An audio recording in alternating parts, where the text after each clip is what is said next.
शांति के समय इतना पसीना बहाओ कि युद्ध के समय खून न बहाना पड़े। नमस्कार, मैं Shambhu Kumar, teacher and mentor S1 study hacker लेकर के आया है आप लोगों के लिए परीक्षा पाठ्यक्रम 2021-22, जिसमें हम NCERT की 9वीं क्लास की सिलेबस पर चर्चा करेंगे। उस सिलेबस में आज हम बताने वाले हैं उपसर्ग एवं प्रत्यय, प्रेफिक्सेस एवं इसमें नजर डालते हैं। चाहे तो आप इसका स्क्रीनशॉट ले सकते हैं।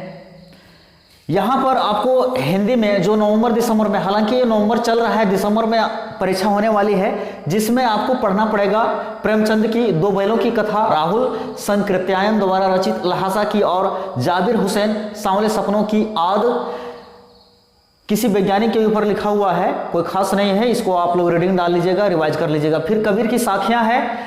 अब हम बात करेंगे, जो आज हम को बताने वाले हैं वो है शब्द निर्माण, उपसर्ग एवं प्रत्यय। तो ये क्या है, इस पर हम लोग चर्चा करेंगे। बाकी नेक्स्ट वीडियो में हम आप लोगों को लिंग वचन का विशेषण पर प्रभाव, प्रसर्ग ने का क्रिया पर प्रभाव, विशेषण, वाक्य रचना, सरल एवं संयुक्त वाक्य क्या होता है, एवं मुहावरे, पर्यायवाची, श्रुति सम भिन्नार्थक शब्द या पठित गद्यांश एवं पद्यांश को लेकर के हम लोग आएंगे। हम लोग समझेंगे शब्द रचना। शब्द रचना क्या होती है? शब्द रचना यानी कि शब्दों की रचना। रचना की दृष्टि से शब्द के तीन भेद होते हैं, रूढ़, यौगिक और योग रूढ़। हालांकि रूढ़ शब्दों का कोई खंड नहीं कर सकता, उसका खंड नहीं होता, तो बच जाता है यौगिक और योग रूढ़। हम इन्हीं शब्दों को खंड कर सकते हैं, तोड़ या जोड़ सकते हैं। बाकी जो शब्द बनते हैं वह या तो यौगिक होता है, या फिर योगरूढ़ होता है, या फिर समास होता है। यहां पर हम देखेंगे संस्कृत के उपसर्ग। अब उपसर्ग क्या है? उपसर्ग, उप मीन्स क्या होता है? उप मीन्स होता है समीप, और सर्ग मीन्स होता है रचना करने वाला, यानी सृष्टि करने वाला। ऐसा शब्द जो किसी भी शब्द के समीप में आकर के उसके अर्थों में बदलाव ला दे, परिवर्तन ला दे, उसे हम उपसर्ग कहते हैं। उपसर्गों को कितने भागों में बांटा गया है? उपसर्गों को 3 भागों में बांटा गया है। संस्कृत के उपसर्ग, हिंदी के उपसर्ग और उर्दू के उपसर्ग।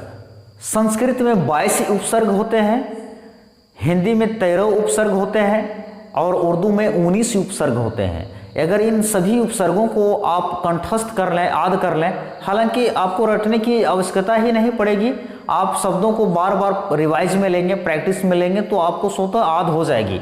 यहाँ पर हम सबसे पहले संस्कृत के उपसर्ग देखेंगे, जो इस प्रकार से है, जैसे यभी, यनु, ये सभी किसी भी शब्द में, जैसे हमने कुछ शब्दों को यहाँ पर उठाया है जो आप यहाँ आसानी से देख सकते हैं, जैसे अभियान।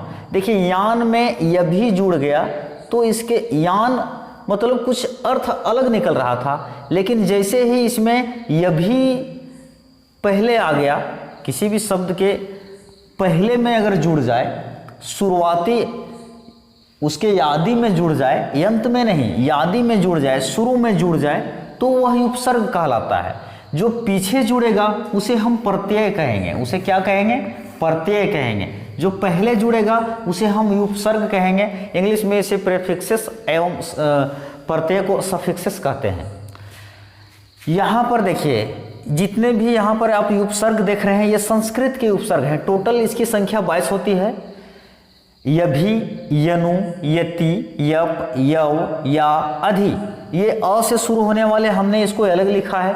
यू से शुरू होने वाले को हमने यहाँ पर मेंशन की है, और दू से शुरू होने वाले 2 ही उपसर्ग हैं, और नी से शुरू होने वाले 3 उपसर्ग हैं। अगर आप इसे खंड खंड करके देखेंगे तो आपको आसानी से प से शुरू होने वाले 4 उपसर्ग हैं, और वी से सिर्फ 1 ही है, फिर स से 2 ही उपसर्ग है। यानी कि आप अगर काउंट करेंगे तो आप इसमें टोटल संस्कृत के उपसर्ग पाएंगे 22, जिसमें हम लोग देखेंगे कि यभी, यान में अगर यभी जोड़ देंगे तो अभियान हो जाएगा, यभिषेक, यभिनेता, बहुत से शब्द आपको देखने के लिए मिलेगा। यनु, यनु में जैसे देखिए अनुशासन, यनुकरण, अनुराधा, बहुत से शब्द आपको देखने के लिए मिलेगा। यति, अगर रिक्त में अति जोड़ देंगे तो अतिरिक्त बन गया। मान में यप आ गया तो अपमान हो गया। यव में गुण आ गया, गुण में यव आ गया तो यवगुण हो गया। फिर जीवन में या आ जाने से या जीवन हो गया। इसके अर्थों में देख पा रहे हैं आप कितना बदलाव हो जा रहा है। आप देख लीजिए, शासन है, शासन मतलब किसी पर शासन करना, हुकूमत करना, राज करना को शासन कहते हैं। लेकिन जैसे ही हम इसमें यनु लगा देते हैं शुरू में तो ये अनुशासन हो जाता है। अर्थों में, शब्दों के अर्थ में कितने बदलाव आ चुके हैं। यान में अभी जुड़ गया तो देखिए ये अभियान हो गया। रिक्त मतलब खाली होता है, लेकिन इसमें यति जोड़ देने पर क्या इसके अर्थ में कितना बदलाव आ चुका है, अतिरिक्त हो गया। मान में, मान मतलब क्या होता है, इज्जत प्रतिष्ठा, लेकिन अगर हम अप जोड़ देते हैं पहले में तो अपमान हो जाता है, यानी कि किसी का इंसल्ट करना। कितना अर्थ में बदलाव आ जा रहा है। तो आप इस तरह से शब्दों को समझ सकते हैं। गुण मतलब क्वालिटी, जिसका गुण अच्छा हो, काम अच्छा हो, बोलने का तरीका अच्छा हो, उसे हम गुणों में गिनते हैं। लेकिन यव आ गया तो यवगुण हो गया, यानी कि उसकी त्रुटियाँ, यवगुण मीन्स उसकी खराबियाँ को इसमें यहाँ प्रदर्शित कर रही है। जीवन में आ जाने से आजीवन हो जाता है, मतलब जीवन पर्यंत, जीवन तक साथ चलने वाला आजीवन कहते हैं। जीवन भर साथ निभाने वाले आजीवन, जीवन के साथ साथ चलने वाले को आजीवन कहते हैं। पति में अधि जुड़ गया तो अधिपति हो गया। उसी तरह से उत, देखिए उत आ गया तो उत्पत्ति हो गया। उद हो गया, गम में उद आ गया तो उद्गम हो गया। वन में उप आ गया तो उपवन हो गया। जन में दूर आ गया तो दुर्जन हो गया। कर में दुस आ गया तो दुष्कर हो गया। जन में निर आ गया तो निर्जन हो गया। इसी तरह से देखिए निश्चित, निवारण, पराजय, परिजन, प्रबल, प्रत्येक, वियोग, सम आ गया संस्कार में, सुपात्र, है ना। तो ये आप संस्कृत के जितने भी उपसर्ग यहाँ पर 22 उपसर्ग टोटल हैं, इसको आप बार बार प्रैक्टिस में लीजिएगा, आपको याद हो जाएगा। ओके, हम बात करेंगे अब हिंदी के उपसर्ग, जिसकी संख्या मात्र 13 है और आप उसे प्रैक्टिस में लोगे तो आप धीरे धीरे याद कर। हम लोग देखेंगे हिंदी के उपसर्ग जिसकी संख्या मात्र 13 है। वो है य, अन, क, कु, दु, नि, औ, भर, सु, अध, उन, पर, बिन। आप इसे बार बार प्रैक्टिस में लोगे तो आद हो जाएगा। इस कोई बड़ी बात नहीं है, शब्दों का इस्तेमाल बार बार लेना है, बिल्कुल ये स्वतः आद हो जाएगा, रटने की आवश्यकता ही नहीं है। तो देखिए, भाव में अ आ गया तो अभाव हो गया, मोल में अन आ गया तो अनमोल हो गया, पूत में क आ गया तो कपूत हो गया। पूत मीन्स पुत्र होता है, कपूत जो खराब पुत्र होता है। पुत्र में कु आ गया, कु भी एक उपसर्ग है जो हिंदी का है, कुपुत्र। पुत्र में कु आ गया, कुपुत्र हो गया। लारा में दु आ गया तो दुलारा हो गया। डर में नी आ गया तो निडर हो गया। घर में आओ आ गया तो आओघर हो गया। पेट में भर आ जाने से भरपेट। सुघड़, घड़ में सु लगा देने से सुघड़ हो गया। इस तरह से आप देख सकते हैं, पका अधपका हो गया। 30 29 हो गया, 40 39, इस तरह से 19 आप बहुत से देख सकते हैं। लोक में पर आ गया, परलोक हो गया। बहुत सारा शब्द, बिन बादल, बिन ब्याह, इस तरह से बहुत सारे शब्द आपको देखने के लिए मिलेंगे। बात करेंगे हम युर्दू के उपसर्ग कौन कौन हम लोग देखेंगे। युर्दू के उपसर्ग जिसकी संख्या 19 है, और युर्दू के उपसर्ग जो हैं सो बड़े ही मजेदार होते हैं, सुनने में कानों को आनंद आता है, बड़ा ही गजब का होता है। देखिएगा, देखिए अल बत्ता में अल आ जाने से यलबत्ता हो जाता है। गरज में, ये सब जितने भी आप शब्द देख पा रहे हैं, ये सभी के सभी उर्दू के शब्द हैं। यरबी और उर्दू, यरबी और फारसी के मिले हुए शब्द हैं, जिसको हम सम्मिलित रूप से उर्दू के उपसर्ग बोल सकते हैं, इसमें कोई दिक्कत की बात नहीं है। तो देखिए, बत्ता में अल जुड़ गया तो अलबत्ता हो गया। गरज में यल जुड़ने से यल गरज हो गया। उसी तरह से आप यहाँ पर देख पा रहे हैं, कम एक उपसर्ग है जो जोर में जुड़ने से कमजोर हो गया। बख्त में कम आ गया, कम बख्त। जैसे कहते हैं ना कि कम बख्त लाइन चली गई। अभी कितनी अच्छी मूवी देख रहे थे, है ना। और कमबख्त लाइन चली गई।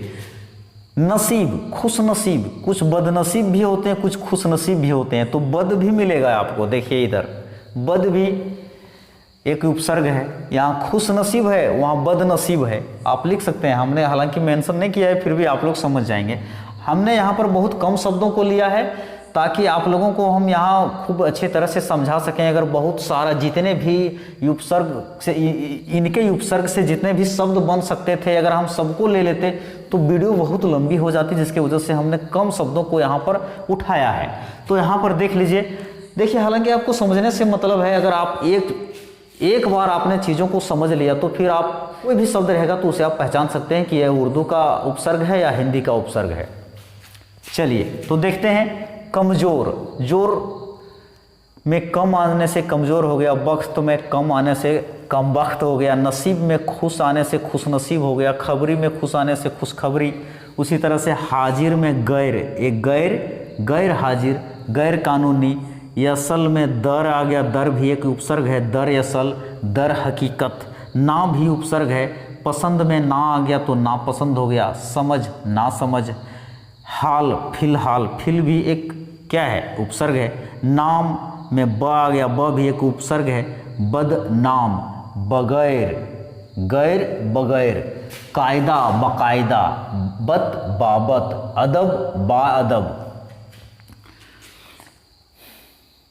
बदमाश, मास बदमाश, नाम बदनाम।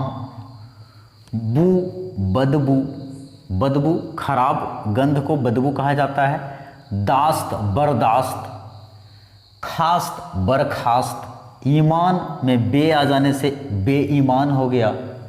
ईमान मीन्स क्या होता है, आत्मा, इस सोल को क्या कहते हैं, ईमान, है ना। जमीर को ईमान कहते हैं। तो इसमें बे आ गया तो बेईमान हो गया। जिसका जमीर ही मर जाता है वो बेईमान ही होता है क्या। चारा में बे आ गया तो बेचारा हो गया। बिल भी एक उपसर्ग है, जो कुल में आने से बिल्कुल हो गया। वजह में बिलवजह हो गया। बिला भी एक उपसर्ग है, शक में आ गया तो बिलाशक हो गया, वजह में आ गया तो बिलावजह हो गया। ला में, ला भी एक उपसर्ग है, परवाह में आ गया तो लापरवाह हो गया, वारिस में आ गया तो लावारिस हो गया। वारिस मीन्स क्या, जो जिसका संतान हो, वारिस यानी कि उसकी पैदाइश। तो यहाँ पर ला आ गया यानी कि लावारिस, उसकी पैदाइश नहीं। ला यहाँ पर क्या इंडिकेट कर रहा है, हालांकि आप इसका मीनिंग भी हम आप लोगों को बता देते, लेकिन खैर शब्दों के साथ जुड़ जाने से आपको मीनिंग बताने की ज़रूरत ही नहीं पड़ेगी। आप आराम से अगर देखिए पढ़िएगा, चारा, बेचारा, बेचारा क्या, इसका मतलब समझ में नहीं आ रहा है। अगर हम दोनों को साइड करेंगे, चारा को साइड कर देंगे, बे को साइड कर देंगे, तो समझ में नहीं आएगा। बिल्कुल समझ में आएगा कि बे मीन्स क्या होता है, यहाँ पर ला मीन्स क्या होता है ना। परवाह मतलब किसी की परवाह है, वो जिम्मेदार आदमी है, जिम्मेवार आदमी, रिस्पॉन्सिबल व्यक्ति है। लेकिन जैसे ही इसमें ला आ गया यानी कि ये क्या कर रहा है, मना कर रहा है कि उसके अंदर जिम्मेदारी नहीं है, निषेध कर रहा है। ला मीन्स आप निषेध भी लिख सकते हैं, आप तो मना ही लिख सकते हैं। वारिस, वारिस है, ला जोड़ देंगे, वारिस नहीं है, उसकी पैदाइश नहीं है। उसी तरह से देखिए, कार में सर आ गया तो सरकार, ताज में सर आ गया तो सर ताज। उसी तरह से हम एक उपसर्ग है, सफ़र में आ जाने से हम सफ़र हो जाता है, दम में आ जाने से हमदम हो जाता है। आप गानों में ज़्यादातर आप उर्दू के शब्द ही देखेंगे, है ना। शायरो शायरी अगर जहाँ पर होता है, आप उर्दू के ही गज़ल शायर वगैरह में उर्दू के शब्द बहुत ज़्यादा प्रयोग में लाए जाते हैं। देखिए, हर एक उपसर्ग है, दिन में आ जाने से हर दिन हो गया, साल, हर साल, एक, हर एक। इस तरह से बहुत सारे शब्द आ जाते हैं। इस प्रकार से हमने यहाँ पर देख लिया कि संस्कृत के कितने उपसर्ग हैं और उन उपसर्गों से कौन कौन से शब्द बनाए जा सकते हैं। और यहाँ पर आप हिंदी के उपसर्ग भी देखें कि हिंदी के उपसर्ग टोटल 13 थे और उनसे बने हुए कैसे कैसे शब्द थे। इसके बाद उर्दू के उपसर्ग जिसकी संख्या 19 है और इससे बनने वाले शब्दों को आप यहाँ पर देख ही पा रहे हैं। इस तरह से आपको पता चल जाएगा कि उर्दू के कौन से शब्द आते हैं, उर्दू के कौन कौन से उपसर्ग हैं। आप इसे याद कर लेंगे। हालांकि याद करने की ज़रूरत नहीं पड़ेगी, जब आप इन शब्दों को उपयोग में लेंगे, इस्तेमाल में लेंगे तो ये उपसर्ग स्वतः ही याद हो जाएंगे। आप देखिए, हिंदी को स्ट्रॉन्ग बनाने के लिए आपको रीडिंग पर ध्यान देना बहुत ज़रूरी है। कोई भी हो, पेपर, न्यूज़पेपर वगैरह, पत्र पत्रिकाएं वगैरह पढ़ने का आपको शौकीन बनना पड़ेगा। हिंदी स्वतः ही आपका मजबूत हो जाएगा, इसमें कोई बड़ी बात नहीं है। तो हमने यहाँ पर 3 प्रकार के उपसर्गों को देखा, संस्कृत, हिंदी और उर्दू। हम कुछ इसके अलावे भी जो उपसर्ग के जैसे ही काम आते हैं, उपसर्ग के जैसे ही इस्तेमाल में लाए जाते हैं, उन उपसर्गों की बात करेंगे जो कुछ अंग्रेजी, यहाँ पर हम लोग कुछ अंग्रेजी के उपसर्ग को देखेंगे जिसकी संख्या 6 है। जैसे सब, मतलब किसी के अधीन में हो, सब का मतलब होता है अधीन। डिप्टी का मतलब होता है सहायक, वाइस का मतलब होता है सहायक, जनरल का मतलब होता है प्रधान। किसी भी क्षेत्र में अगर कोई है, जैसे होता है सेना के क्षेत्र में या प्रशासनिक सेवा के क्षेत्र में भी इस तरह से आपको देखने के लिए मिलेगा। चीफ मीन्स प्रमुख होता है, हेड मीन्स भी मुख्य होता है। जैसे देखिए, आप शब्दों के साथ देखेंगे तो ज़्यादा बेटर रहेगा, समझने में दिक्कत नहीं होगी। जैसे सब जज, सब इंस्पेक्टर, सब कमेटी, इस तरह के शब्द बनते हैं। तो देखिए, जज के साथ सब आ गया पहले तो सब जज हो गया, इंस्पेक्टर के साथ सब आ गया, पहले आ गया मतलब उपसर्ग है, ठीक है। उसके बाद देखिए deputy collector, deputy registrar, deputy minister. फिर आप वाइस को देखिए, वाइस राय, वाइस चांसलर, वाइस प्रेसिडेंट, जिसे हम उपराष्ट्रपति बोलते हैं, वाइस प्रेसिडेंट को। उसके बाद जनरल है, जनरल मीन्स होता है प्रधान, मतलब जनरल मैनेजर, मैनेजर का पोस्ट प्रधान होता है। उसके बाद general secretary, secretary means general पद पर है तो वह प्रधान कहलाएगा, प्रधान सेक्रेटरी कहलाएगा। उसके बाद चीफ है, जैसे chief minister, chief engineer, chief secretary, बहुत वगैरह वगैरह बहुत सारे शब्द बनाए जा सकते हैं। हेड मीन्स मुख्य होता है, जैसे हेड मास्टर, हेड क्लर्क। तो आपने देखा यहाँ पर कि उपसर्ग किसे कहते हैं। हम लोग बात करेंगे प्रत्यय की। हालांकि प्रत्यय के बहुत से शब्द बनाए जा सकते हैं, जैसे जो पीछे से आकर के, यहाँ पर आपने देखा कि ये आगे आकर के शब्दों में, मूल शब्द में ये आगे जुड़ जाता था, लेकिन प्रत्यय जस्ट इसके विपरीत में है। प्रत्यय शब्दों के यंत्र में आकर के जुड़ता है, उसे हम प्रत्यय कहते हैं। पीछे, प से प्रत्यय, प से पीछे, आपको याद कैसे रहेगा? प से पीछे, प से प्रत्यय, यानी कि जो शब्दों के पीछे आकर के लगे उसे हम प्रत्यय कहेंगे। तो कुछ इसके उदाहरण हम आप लोगों को बता देते हैं, उसके बाद आपका क्लियर हो जाएगा। ये प्रत्यय के बहुत सारे शब्द आते हैं, इसका कोई गिनती में नहीं आता है कि इतने प्रत्यय ही रहेंगे, ऐसा नहीं है, इसके बहुत से हैं, अनगिनत प्रत्यय हैं। यहाँ पर हम लोग प्रत्यय को समझेंगे। प्रत्यय देखिए, प्रत्यय, प्रति जोड़ आए, प्रत्यय। प्रति का मतलब होता है साथ में पर बाद में, पहले नहीं, साथ में पर बाद में, बाद में आकर के। पीछे, प से प्रत्यय, प से पीछे, जो पीछे आकर के सटे उसे प्रत्यय कहते हैं। जो आगे रहे उपसर्ग, वेरी सिंपल। आई मीन्स चलने वाला, जो साथ में पर बाद में आकर के सटे और चले, और सटने के बाद उसके अर्थ में परिवर्तन ला दे या बदलाव ला दे, उसके अर्थों में बदलाव आ जाए, तो समझ लीजिए कि वह प्रत्यय है ना। प्रत्यय किस प्रकार से होगा? जैसे देखिए, ये प्रत्यय को हम 2 भागों में बांटे हैं, कृत प्रत्यय और तद्धित प्रत्यय। ये क्या करता है? कृत प्रत्यय क्रिया के मूल रूप के साथ चलता है और साथ में आकर के उसके अर्थों में बदलाव ला देता है।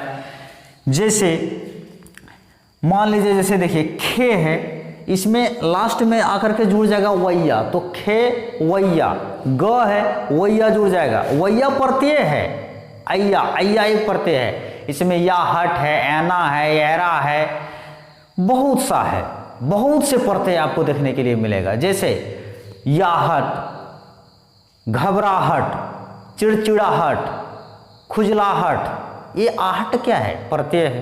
अंतु भी एक क्या है? प्रत्यय है। जैसे घू में अगर हम जोड़ देंगे अंतु, घुमंतु, भी भिड़ंतु, रट रटंतु, या अंत, अंत भी एक प्रत्यय है, रटंत। क्रिया के मूल रूप में साथ साथ चलता है, और जब साथ चलता है तो आप कहेंगे सर ये क्या लिखे हुए हैं, तो ये कृदंत, कृत प्रत्यय में क्रिया के मूल रूप में आकर सटने वाले प्रत्यय और उससे बनने वाले शब्द को हम कृदंत शब्द कहते हैं, है ना। ये क्रिया के मूल रूप में आकर के सटता है, जबकि तद्धित प्रत्यय क्रिया के मूल रूप को छोड़कर, हमने यहाँ पर लिख दिया है, चाहे आप इसका तो स्क्रीनशॉट ले सकते हैं, क्रिया के मूल रूप को छोड़कर संज्ञा, सर्वनाम, विशेषण और अव्यय के साथ चलता है। जैसे संज्ञा, मान लीजिए जैसे देखिए बिहार, बिहार, ये ई जो है, ई जो है, ये प्रत्यय है। अब बिहार से बिहारी, अब लखनऊ है तो ये वी जो है सो प्रत्यय है, लखनऊ से लखनवी। अन जो है सो प्रत्यय है, इंडिया से इंडियन, अन इंडियन। इस तरह से आपको ढेर सारे प्रत्यय मिलेंगे देखने के लिए, जो संज्ञा, सर्वनाम, विशेषण के साथ। सर्वनाम क्या है, जैसे अपना, अपना से अपनापन। संज्ञा क्या है, संज्ञा जैसे कुछ भी, जैसे मान लेते हैं संज्ञा कुछ भी, जगह का नाम हो, व्यक्ति का नाम हो, उसके साथ भी उसके पीछे जाकर के सट जाएगा और उसके अर्थों में बदलाव ला देगा। सर्वनाम के साथ भी वैसा है। विशेषण जैसे मीठा, मीठा क्या है, विशेषण है, किसी वस्तु की विशेषता बतला रहा है मीठा। मीठा से आस, यास भी एक प्रत्यय है जो शब्दों के अंत में आकर के लग जाता है। मिठास, खटास, इस तरह से आपको ढेर सारे शब्द, यह व्यय है ना। जैसे यह व्यय क्या है, जो बदलता नहीं है, जैसे बूढ़ा, बूढ़ा, बुढ़ापा, आपा, आपा भी एक प्रत्यय है। इस प्रकार से आप चीज़ों को एक बार यदि समझ लिए तो फिर गजब। एग्जाम क्या है इसमें, इससे बाहर कुछ पूछेगा ही नहीं जी, मैं आप लोगों को बता रहा हूं। यहां पर आप बस आज के लिए इतना ही। तद्धित प्रत्यय क्रिया के मूल रूप को छोड़ देता है और संज्ञा, सर्वनाम के साथ आकर के लग जाता है, और इससे बनने वाले शब्द को तद्धितांत शब्द कहते हैं। आज के लिए बस इतना ही, तब तक के लिए जय हिंद।